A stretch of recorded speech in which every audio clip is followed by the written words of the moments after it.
Hello everyone, it is a Monday morning once again, and that means it's time for another GT Sport Daily Race Series Strategy Guide. It is week 22 of 2021, we're heading to the ever dangerous Brands Hatch Grand Prix circuit, and we are in the Group 4 machinery. We've got 13 laps to negotiate, tyre wear at times 6, fuel consumption at times 2, and we have the racing soft and the racing medium tyres available. We're 99.9% sure that both of them are going to be mandatory. Last time we did this race around about 6 months ago, it was the exact same sentence and both tyres were mandatory on that occasion. A couple of things have changed, certainly in regards to the length of the pit stop, but I think this one is going to play out to a very similar manner. There has been a BOP update to a lot of the Group 4 cars that were involved and were strong last time we visited here. And I do think it's kind of closed things up, having tested a number of cars, but it is going to be a bit of a battle between the FF cars and the handling cars overall, I think. So let's move on to the car of choice that we have chosen to do the racing strategy guide. In this case we have chosen the Toyota 86 from Group 4. So Brands Hatch, very much considered a handling circuit. So cars that are strong on the handling front, like the Toyota 86 or the Renault Megane Trophy, and I think maybe to a lesser extent the Alfa Romeo should be pretty strong here, just because they are so nimble through the corners. The FFs are obviously going to be strong here as well, particularly because the soft tyres are available. I think that does help them to be a little bit more competitive. When you the harder the tyre compound gets, with the FF cars they tend to get a little bit less competitive because they don't quite have that grip and acceleration out the corners. But yeah, we're in the Toyota 86 for this one. The first thing we're going to take a look at is how long we can make these soft tyres last. So we had jumped on and done a few laps on the medium tyres. The medium tyres look capable of around about a 1 minute 30 or very low 1 minute 30s with the fuel, with a full fuel tank.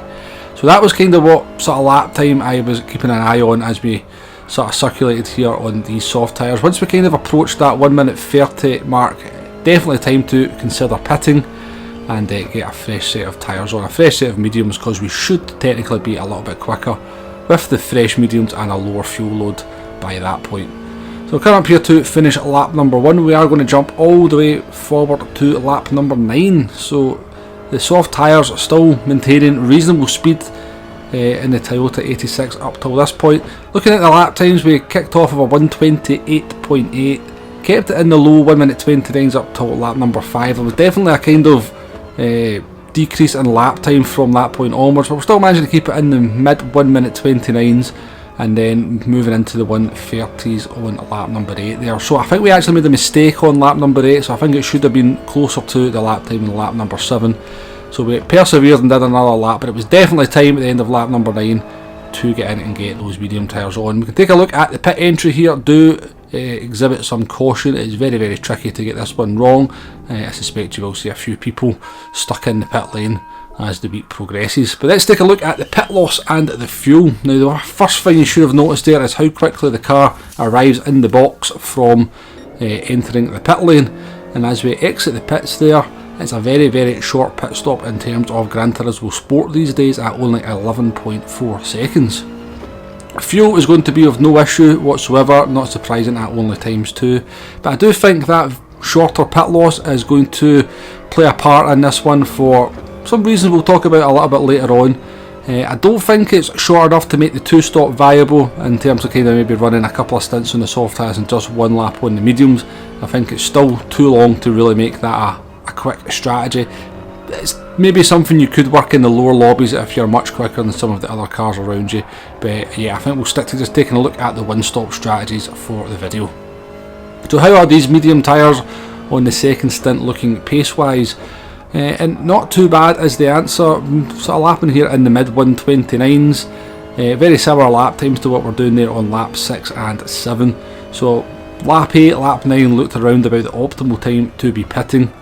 Coming across the finishing line here, finishing with a 1:29.5, so slightly better last lap there on the mediums than the previous 2. Finishing time coming in at 19 minutes 43.0, so a reasonable length of daily race C, which is nice to see.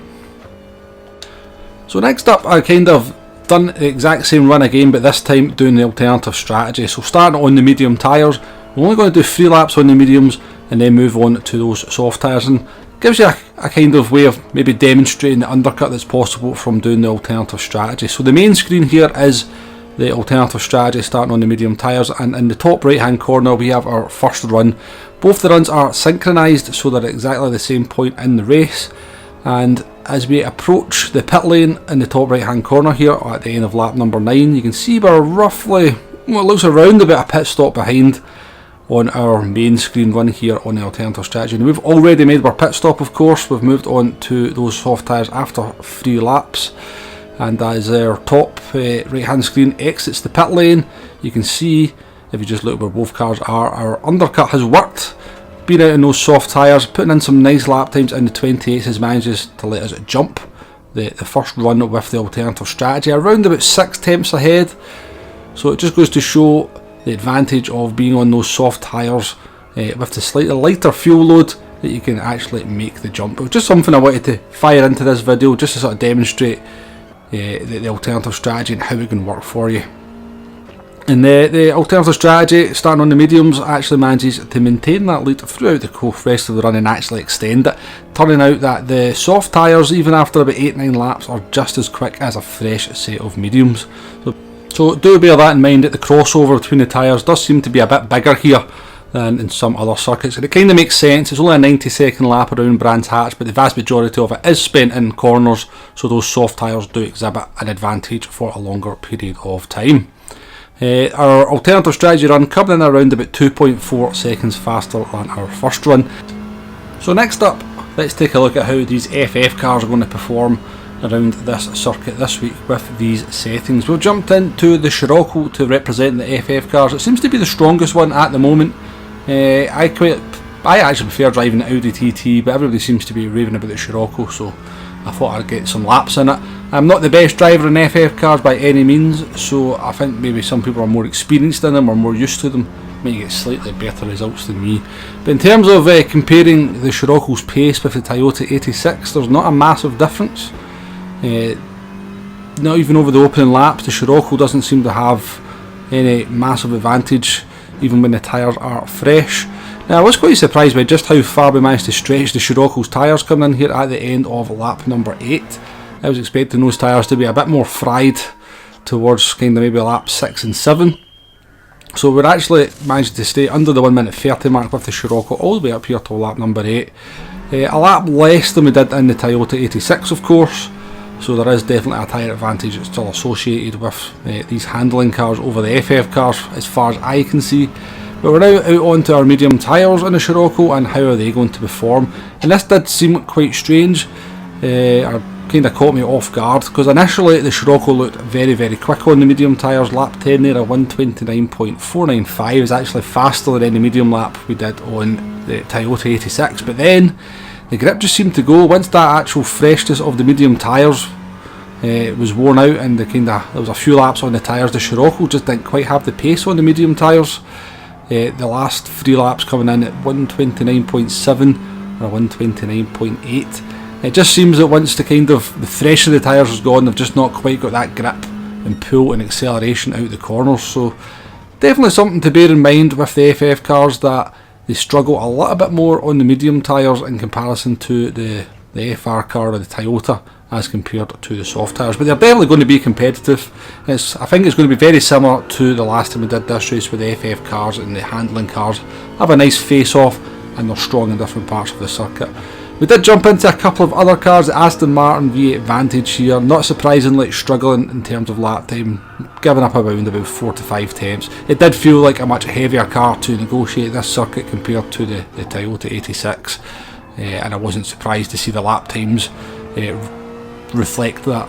We then jumped into the Ferrari 458 Italia. It's a car I'm very familiar with, and this did surprise me just how quick it was straight out the box, doing a 1:28.7 on lap number 3 there, and an optimal lap of a 1:28.497. So definitely a lot of potential in the Ferrari. Again, what it looks like to me is there's a lot of potential cars out there to use this week, which is what we want to see. Other cars that I think could well be strong here, although obviously need to watch that front tyre wear. It's going to be the WRX and the Lancer.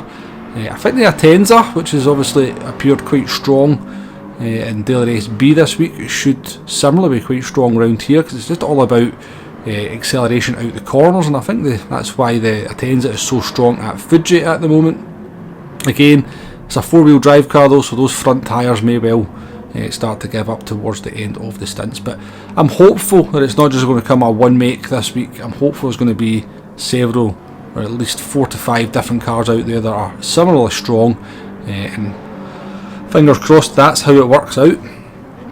So we are on to that part where we usually have all the information up on the screen. Now I'm doing this commentary before I've put the information up on the screen, so if there's nothing there, then that's why I've maybe ran out of time. If I get enough time after I've done the commentary here, I will add in some of the information, so that sounds a little bit confusing. Anyway, let's go over the strategies as we discovered throughout the course of the video. In terms of starting on the soft tyres, it looks around about 8 to 9 laps in something like one of the handling cars, like the Toyota or the Renault Megane.